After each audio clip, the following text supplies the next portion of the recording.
জগৎজননী মা শারদা এই ইউটিউব চ্যানেলটিতে আপনাদের সকলকে জানাই স্বাগত। আজকে আমরা কাশীপুর উদ্যানবাটিতে এসেছি। আপনাদের দেখাচ্ছি আশপাশের অপরূপ যে মনোরম দৃশ্যটা, সেটাই আপনাদের সাথে শেয়ার করে নিচ্ছি।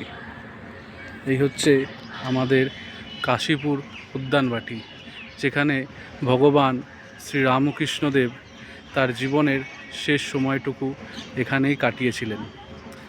আপনারা দেখতেই পাচ্ছেন আশপাশের পরিবেশটা কতটাই মনোরম।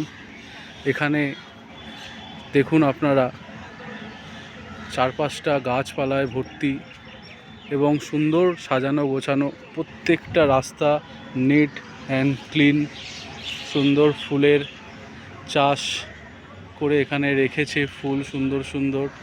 আশপাশটা গাছে ভর্তি, দেখতেই পাচ্ছেন কতটা মনোরম পরিবেশ।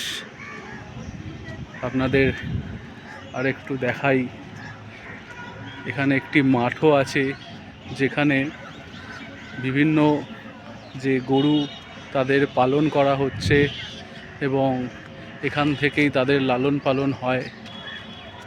সমস্তটাই আপনাদের সাথে শেয়ার করে নিচ্ছি। এই পুরো আশপাশটাই আমাদের কাশীপুর উদ্যানবাটি রামকৃষ্ণ মঠের আন্ডারে পড়ে।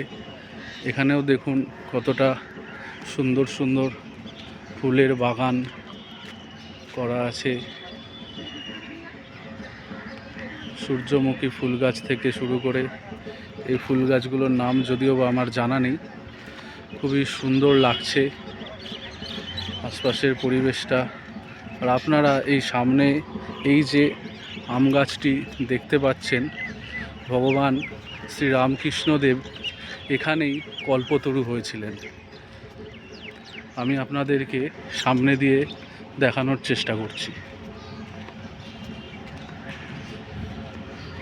দেখুন আশপাশটা খুব সুন্দর মনোরম একটি পরিবেশের মধ্যে দিয়ে গড়ে উঠেছে এই কাশীপুর উদ্যানবাটি। এই যে এটাই হচ্ছে কল্পতরু স্থল, যেখানে ভগবান শ্রীরামকৃষ্ণদেব কল্পতরু হয়েছিলেন এবং গিরিশচন্দ্র সহ অন্যান্য ভক্তদেরকে বলেছিলেন যে তোমাদের চৈতন্য হোক।